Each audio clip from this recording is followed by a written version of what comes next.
Olá pessoal, sejam todos bem-vindos à nossa primeira aula de Geografia de 2021. Estamos começando aqui o nosso primeiro bimestre e o nosso primeiro assunto de Geografia vai ser esse aqui que vocês estão vendo, ó.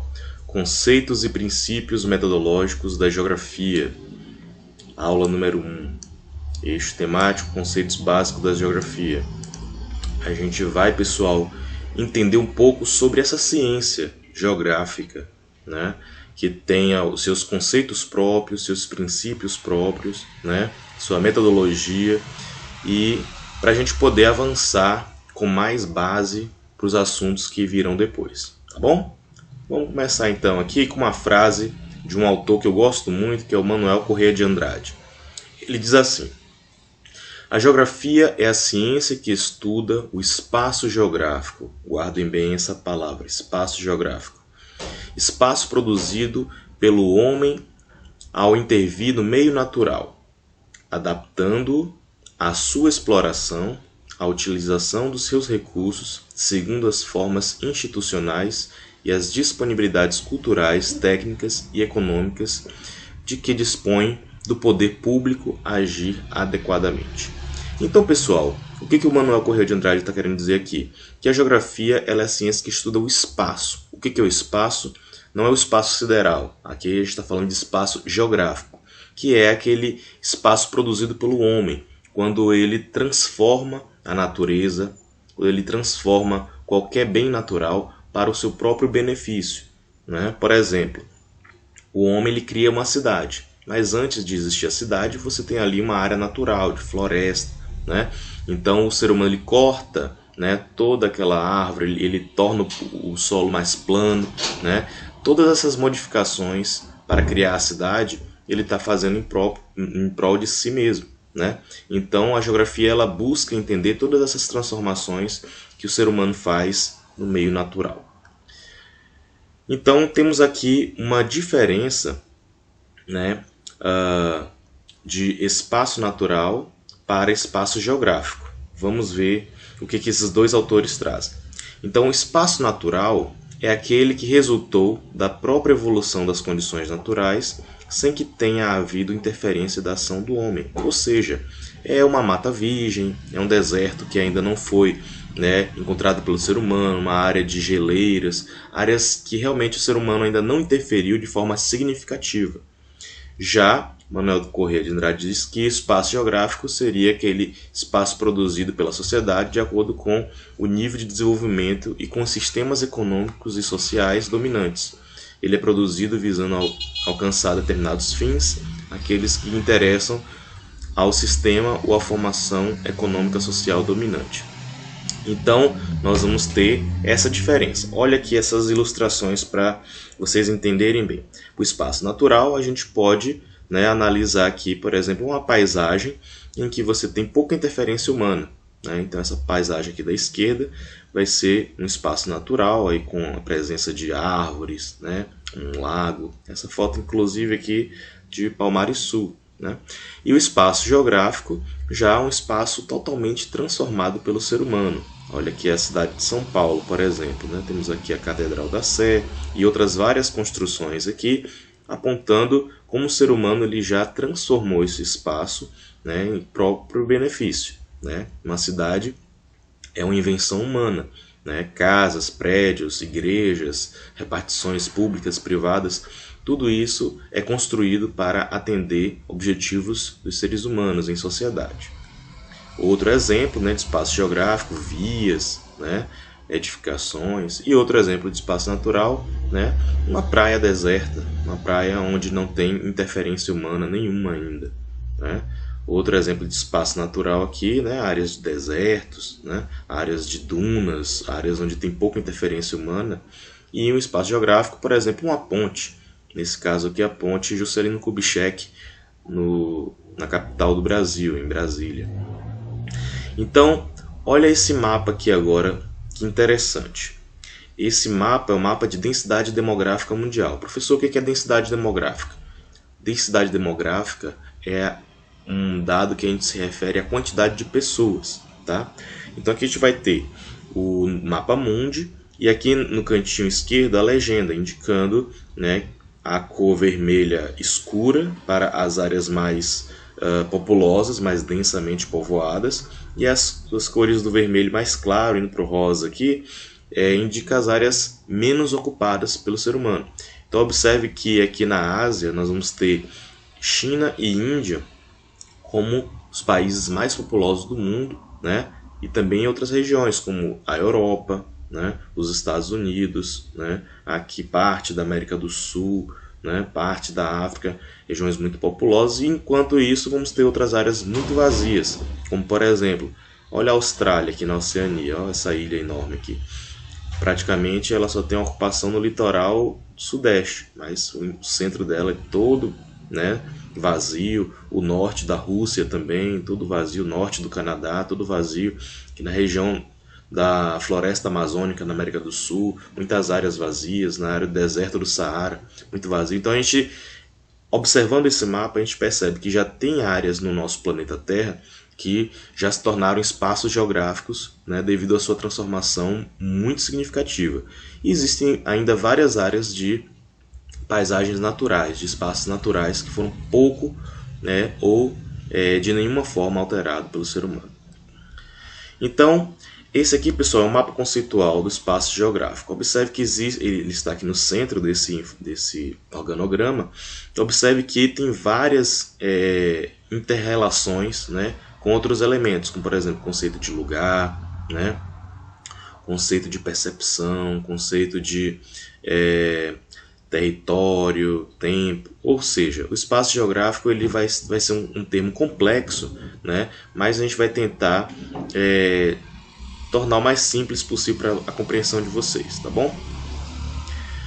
Bem, existem na história da geografia, pessoal, alguns autores importantes que deram contribuições significativas, né, para a geografia. Lembrando que a geografia, como qualquer outra ciência, ela se tornou uma disciplina científica, né, a partir ali do meado do século XIX, e antes, né, assim como a história e outras disciplinas, todas elas faziam parte de uma matéria só, de um conhecimento só, que era a área da filosofia, né? E com o passar do tempo as áreas foram se ramificando e a geografia, entre elas, né, ganhou um objeto próprio e se especifica cada vez mais nesse objeto que é o espaço, né? Então Augusto Comte foi o líder aqui do positivismo, né, um fenômeno que aconteceu na era dele, e ele dizia o seguinte: a teoria elaborada pelo filósofo Augusto Comte, positivismo, afirmava que a ciência deveria deixar de especular sobre a origem dos fenômenos e se apoiar apenas na observação, na experimentação e na comparação dos resultados, procurando a causa dos fenômenos e formulando leis. Tá?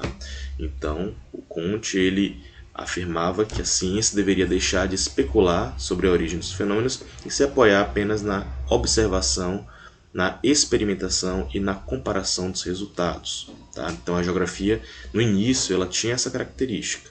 Né? Mais à frente, depois que a ciência geográfica já estava se organizando de uma forma mais intensa, o Friedrich Ratzel, né, um dos pais da geografia, ele vai estabelecer o determinismo geográfico. Né? O que dizia essa teoria? Recebendo forte influência do positivismo e da teoria evolucionista de Darwin, foi desenvolvida na Alemanha por Ratzel a teoria do determinismo geográfico. Ratzel sustentava que as condições ambientais, em especial o clima, são capazes de influenciar o desenvolvimento intelectual e cultural das pessoas. Então, na visão deste autor, ele achava que havia um determinismo geográfico. O que significa isso? Né? Que para a gente compreender, né, a forma do ser humano agir, a gente bastaria olhar para fenômenos ambientais, né, como o clima, por exemplo. Né? Então partia-se da premissa de que povos que viviam no norte, né, áreas mais frias, alteravam o espaço de determinada maneira, povos que viviam mais ao sul, né, em áreas mais quentes, já interfeririam no meio ambiente, né, de outra forma. Só que ao longo do tempo essas premissas elas foram se mostrando superáveis, né? Ou seja, existiam explicações melhores para explicar o comportamento das sociedades humanas em relação ao espaço. E é um dos autores, né, também que muito importantes, que vai superar o determinismo, que é o Paul Vidal de Lablache, que vai trazer a ideia de possibilismo, né? O que preza aí o possibilismo? Diz assim: em reação ao determinismo, a escola francesa de Vidal de Lablache lançou o possibilismo, que afirmava que as pessoas poderiam atuar no meio, modificando e determinando o seu desenvolvimento, ou seja, o meio natural oferece um conjunto de possibilidades e a sua utilização depende dos costumes e das técnicas, gêneros de vida diferenciados e do desenvolvimento histórico de cada sociedade. Ou seja, vai tirar do clima, por exemplo, a responsabilidade, né, o potencial de modificar o ambiente. Vai dizer que o ser humano ele vai lidar com o meio natural baseado no que o meio natural oferece, né, e também dependendo dos costumes e das técnicas dessas sociedades. Tá? Então, já vai ser uma nova forma de pensar dentro da geografia. Muito bem. Vamos falar um pouco agora sobre conceitos. Toda ciência possui os seus conceitos básicos e a geografia também possui, né? Que são esses aqui, ó. Conceito de lugar, conceito de paisagem, conceito de território e conceito de região, tá? Todos eles estão inseridos no conceito de espaço, tá? Espaço geográfico. Só que para a gente entender o espaço, a gente precisa entender ele em várias categorias diferentes, tá? Então esses conceitos básicos, lugar, paisagem, território e região, nos ajudam a entender dinâmicas, né, e dimensões diferentes do espaço geográfico. Vamos começar então explicando o conceito de lugar. Lugar é a porção ou parte do espaço onde vivemos, tá? Dois exemplos bem clássicos, né, de a gente exemplificar lugar é a escola onde a gente estuda, né? E temporariamente não estamos frequentando devido à pandemia, mas normalmente nós vamos diariamente a um lugar chamado escola, onde nós encontramos colegas, professores, né? Nós fazemos amizades, nós temos uma série de relações interpessoais e nos tornamos familiarizados com aquele espaço geográfico, né? Então o lugar tem a ver com familiaridade, com sentimento de pertencimento. E outro exemplo de lugar é a casa onde vivemos, né? O lugar onde nós crescemos, né? O lugar onde a gente tem contato ali com nossos vizinhos, com nossos amigos do bairro, né? As ruas, né? Onde a gente brincava quando a gente era criança. Enfim, né? O lugar é a porção ou parte do espaço onde vivemos. Paisagem é outro conceito básico da geografia. E o que significa paisagem? Né? Se a gente for definir, a definição de paisagem é tudo o que nós vemos, tudo o que a nossa percepção alcança. O que é a nossa percepção, pessoal? Nossos sentidos, principalmente a visão, né? Então observe aqui que eu coloquei duas imagens, né? Duas paisagens. A paisagem natural, onde a gente tem a presença de elementos naturais que não foram interferidos pelo homem, e uma paisagem antrópica ou uma paisagem social, uma paisagem geográfica, que é uma paisagem onde o ser humano ele já alterou, já transformou. A palavra antrópica significa, né, tem uma relação diretamente com a ação humana, né? Então observe que aqui em Parauapebas, uma foto, né, aqui do bairro Rio Verde, temos várias casas, comércios, né, uma torre de telefone aqui, e ao fundo aqui, né, já algum espaço natural, mas em primeiro plano nós temos aqui uma paisagem antrópica, uma paisagem social. Outro conceito básico que a gente comentou é o conceito de território. O que significa território? Vamos lá. É um espaço definido e delimitado por e a partir das relações de poder. Grava essa palavrinha, poder. Dominação e apropriação que nele se instalam. Então, pessoal, o território ele pode ser municipal, estadual, nacional, né? Vai ser um pedaço do espaço, né, que vai ter uma delimitação e vai ter uma relação de poder e dominância, tá? Então, por exemplo, aqui nós temos o mapa do Brasil e nós vamos que o Brasil é uma porção do espaço mundial, tá? Se a gente pegar aqui no Google Mapas, né, a gente vai ver que o mundo possui áreas continentais, né, como vocês podem ver aqui, áreas oceânicas, e nas áreas continentais você tem várias divisões, várias delimitações, né, que são os países. E dentro dos países existem, né, estados ou províncias, aqui no Brasil são estados, né, e cada porção dessas é uma porção do espaço geográfico que é delimitado por territórios. Então, por exemplo, estamos aqui no estado do Pará, né? O estado do Pará é um território estadual.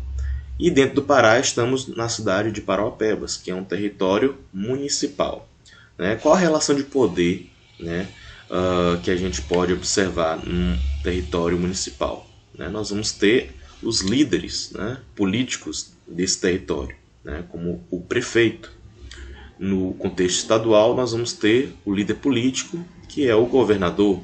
E no país, no nosso Brasil, o líder político atualmente, Jair Bolsonaro, que é o presidente da República. Então, nós vamos ter sempre nesta parte da geografia, o conceito de território, uma relação entre delimitação e poder. Então, quando acaba o território brasileiro, que começa o território de outros países, certo? Então, é assim que a gente usa esse conceito de território, um espaço delimitado e com relações de poder. Região é outro conceito básico da geografia, que significa o quê? Uma área que foi separada através de um critério por possuir semelhanças em comum.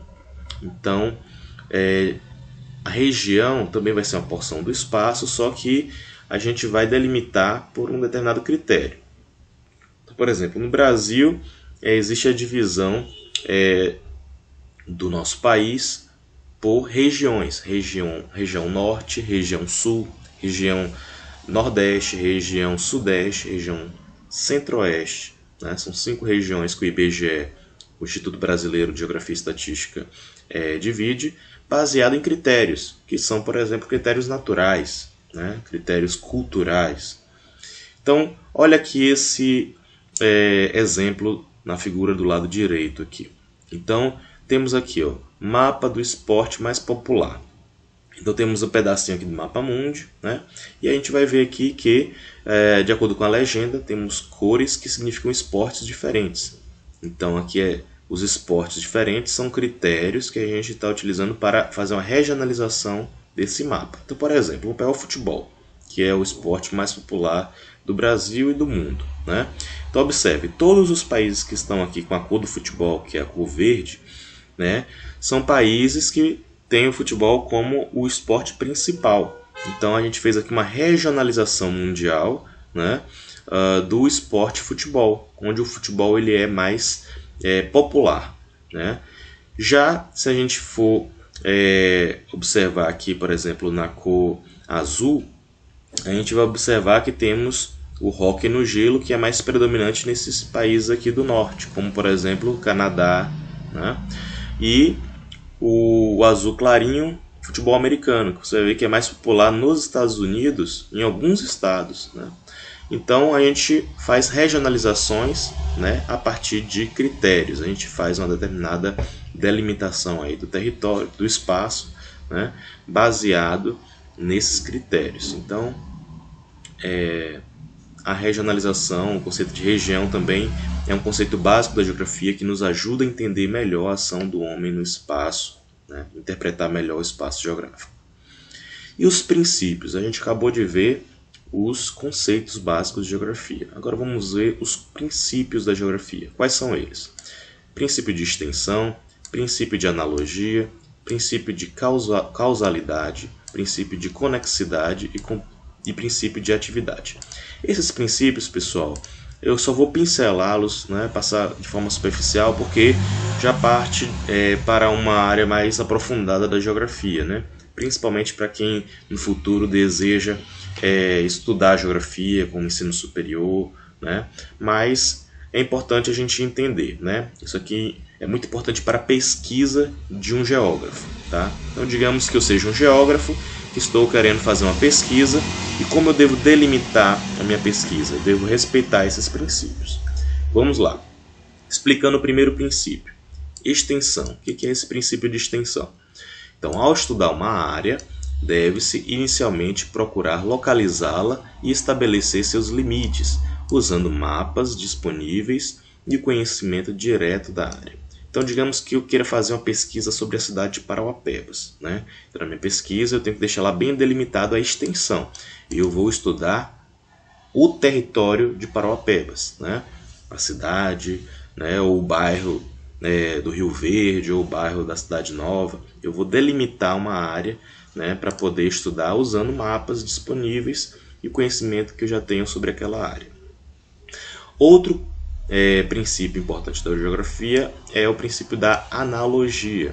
O que isso significa? Delimitada e observada uma área em estudo, ela deveria ser comparada com o que se observa em outras áreas, estabelecendo semelhanças e diferenças existentes. Então, a analogia, pessoal, é um princípio que parte da premissa de que muitos fenômenos que acontecem em um determinado lugar acontecem em outros também. E a gente precisa, digamos assim, deixar isso bem claro. Então, por exemplo, eu vou estudar aqui a área de Parauapebas e quero estudar a exploração de minério de ferro. Então, na minha pesquisa, eu vou fazer uma analogia entre Parauapebas e outra cidade do Brasil ou do mundo que também explora minério de ferro, né? Então, eu sei que no estado de Minas Gerais existem várias cidades lá que possuem também minério de ferro. Então, na minha pesquisa, eu sempre vou fazer esse esforço de comparar Parauapebas, né, a minha área de estudo, com outras cidades que exploram minério de ferro, né, para poder a gente deixar bem claro que o espaço geográfico ele está integrado, né? Outro princípio importante é o da causalidade. Olha o que diz aqui. Observados os fatos, se deverá procurar as causas que os determinaram, estabelecendo relações de causa e efeito. Então, causalidade. Então, eu estou estudando aqui um problema na cidade de Parauapebas. Por exemplo, eu vou estudar sobre a questão da poluição do solo. Né? Poluição do solo. O solo aqui está poluído, né, em determinado bairro. Né? Então eu quero estudar sobre esse problema. Só que, se eu estou estudando dentro do contexto da geografia, eu tenho que entender a causalidade, levar em consideração o princípio da causalidade. Esse solo sempre foi poluído? Sim ou não? Provavelmente não. E quais as causas, né, que levaram esse solo estar poluído? Né? Então a gente vai procurar entender, né, as causas que levaram a esse tipo de consequência. Outro princípio importante é o princípio da conexidade. Tá? Na elaboração das paisagens, nenhum dos fatores físicos ou humanos age isoladamente. A ação é sempre feita de forma integrada com outros fatores. Então, quando a gente vai pesquisar dentro da geografia, qualquer área, qualquer objeto, a gente tem que fazer sempre relações entre os fenômenos físicos e humanos. Né? O ser humano ele age, né, muito de acordo com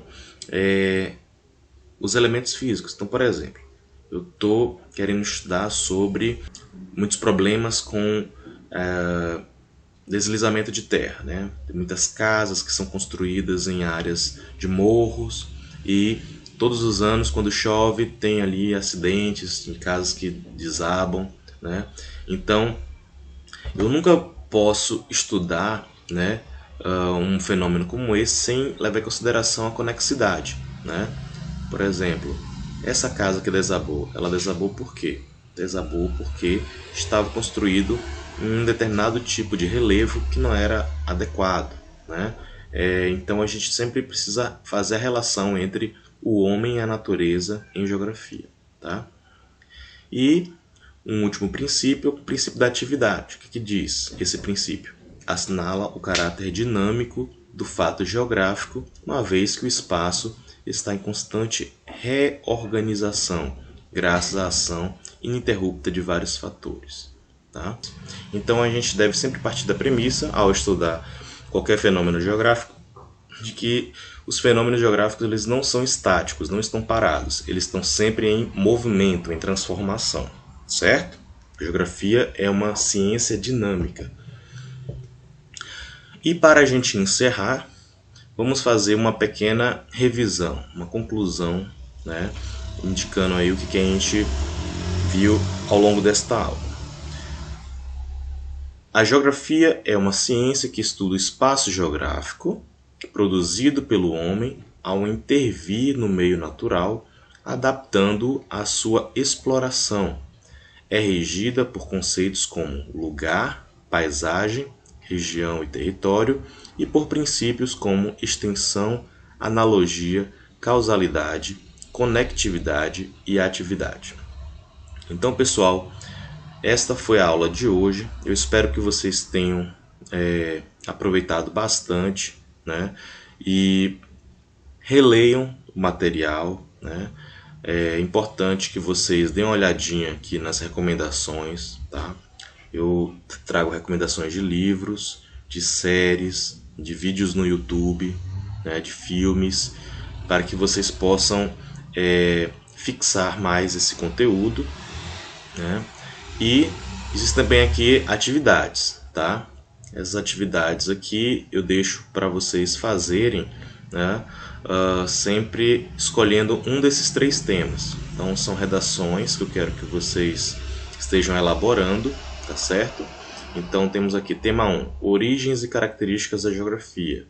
Você vai fazer uma redação sobre esse tema, ou sobre o tema 2, que é a relação entre o homem e o meio natural, ou uma redação sobre o tema 3, o conceito de lugar. Tá? Você vai escolher um desses 3 temas, vai fazer uma redação e vai me mandar para o meu e-mail institucional com todas as informações, né? O cabeçalho completo, seu nome, sua série, pode ser um texto escrito ou um texto digitado, tá? Agora, se você for fazer um texto digitado, faça com suas palavras, né? Mesmo você colhendo informações na internet, faça com suas palavras para que sua nota possa ser uma nota melhor, tá bom? Aqui nós temos também orientações para quem não sabe fazer uma redação, ou tem dificuldade de fazer uma redação, né? Bem simples, tá? Parágrafo 1, introdução e definição do tema. Parágrafo 2, né? Você apresenta o primeiro argumento, uma causa e uma consequência. Parágrafo 3, você apresenta o segundo argumento, uma segunda causa e uma segunda consequência.